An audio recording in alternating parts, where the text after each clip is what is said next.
Imagine this. You wake up one morning and the Prime Minister just gives up billions in tax revenue, gives up leverage, gives up standing up to big tech. Why? Because one man in Washington picked up the phone and said, "Take it off or I will crush you." And guess what? They did. Are we that scared of the US? If you pay taxes in Canada, if you are tired of seeing Google and Meta make record profits while you struggle to fill your gas tank, or if you just want to understand why your country feels like it's always bending the knee, this story is for you. Today, we are breaking down exactly how Trump forced Canada to kill the digital tax. Who won? Who lost? And why this might only be the beginning.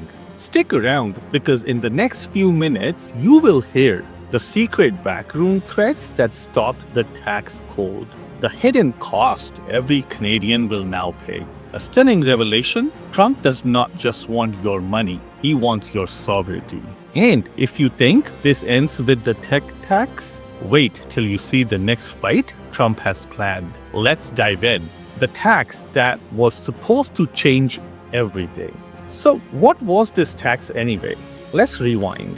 Back in 2021, the Trudeau government proposed a 3% digital services tax. The goal was simple: make big tech pay their fair share, level the playing field for Canadian media, recoup up to $7 billion over 10 years. Sounds fair, right? Companies like Meta, Google, Amazon, they rake in billions in Canadian ad revenue every year, while paying pennies compared to local businesses. This tax was supposed to start in January 2024, but negotiations with the US dragged on and dragged on and dragged on. Finally, this June, Carney decided enough waiting. He announced the tax would be collected retroactively back to 2022. That's when all hell broke loose. Because while Canadians were celebrating the move, one man in Washington was about to remind Ottawa exactly who holds the power. Trump's threat: "I will shut you down." It didn't take long. On June 27th, Trump's trade representative called Carney's office with the message: "Take the tax back or face tariffs that will cripple your economy." Sources close to the negotiations say the White House was prepared to slap 25% tariff on Canadian autos, target dairy exports, especially from Quebec, which is a billion-dollar market, suspend talks on critical mineral corporation, and here is the part nobody tells you: Canada cannot just shrug that off. About 75% of Canadian exports, $2 billion a day, flow straight into the US. When Trump says, "I will shut you down," he is not bluffing. He did it earlier in 2018, remember? Steel and aluminum tariffs, auto threats, diplomatic chaos. This time, he had an even simpler ultimatum: take off the tax or you will regret it. It's like dealing with the bully in your school. Imagine if a Canadian Prime Minister threatened American farmers like this: "If you don't stop subsidizing your wheat, we will shut down Detroit." Would that even be possible? No, because we don't hold that kind of leverage. That's the imbalance we are living in. And unfortunately, Trump knows it. Before we go any further, please like, subscribe, and share this video with your friends.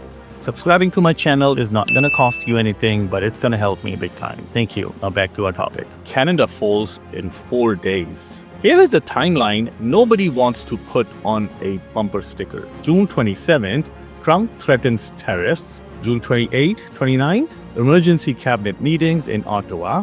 June 30th, Canadian trade officials scramble to propose a delay, but Trump says no delays. July 1st, Canada Day, Carney goes live and take the tax back outright. Just 4 days. 4 days to kill a policy that took 4 years to build. I want you to think about that. How many times have you seen your government move that fast when it comes to making life more affordable for you? When it comes to protecting your wages? When it comes to standing up to powerful interests? But when a US president snaps his fingers, it takes less than a long weekend. And if you think that was the end, I hate to break it to you. It was only the opening act, the real cost to Canadians. So, the tax is gone. Trump gets what he wants. But what does that mean for you? Here are 3 hidden costs that you should know about. Lost revenue. The 3% tax would have brought in up to $7 billion over the next 10 years. Money that could have funded healthcare, infrastructure, or tax relief. Gone. Undermined sovereignty.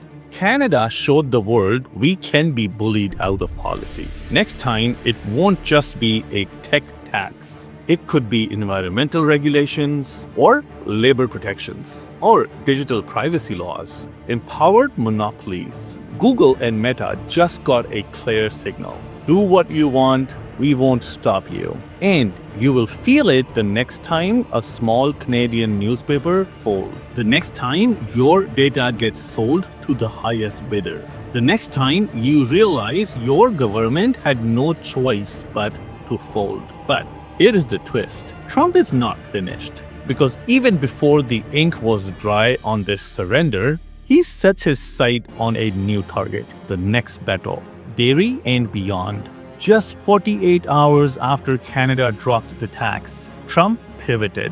He is demanding Canada dismantle its supply management system for dairy. If you don't know, that system protects Canadian farmers with quotas and tariffs to keep the market stable.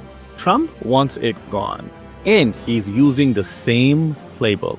Threaten tariffs, break the backbone of Canadian industries, force concessions. According to Reuters, US trade officials are now preparing a list of demands: loosen dairy quotas, remove tariffs on US cheese and milk powder, increase US access to Canadian domestic market, and if Canada refuses, more tariffs, more chaos, more reminders that no matter who our prime minister is, America still calls the shots. Let's step back.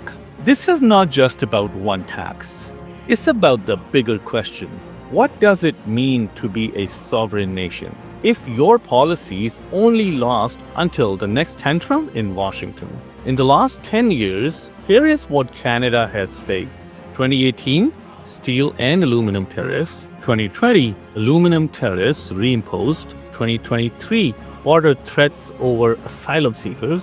2025, digital tax shutdown. This is the pattern. Push, concede, push, push, concede, push, concede. And every time we blink, Canadians lose something. Jobs, revenue, pride. But here is the thing. This does not have to be the end of the story. We can decide whether we want to keep folding or whether we are finally going to set our own terms. Do we invest in our own digital economy so we are not beholden to Silicon Valley? Do we diversify our trade so one country cannot threaten us at will? Do we support policies that protect our industries even if it means a fight? That's up to you. So here is my challenge. If you believe Canada deserves to stand on its own feet, share this video. Talk about this with your friends, family, co-workers. Demand better from every politician who claims they will fight for you. Because if we don't draw a line somewhere, we will wake up one day and realize there's nothing left to protect. Please subscribe if you're ready for more stories that the headlines won't tell you. And remember, this is your country. Do not let anyone take it from you. Thank you so much for watching, and I'll see you in my next video.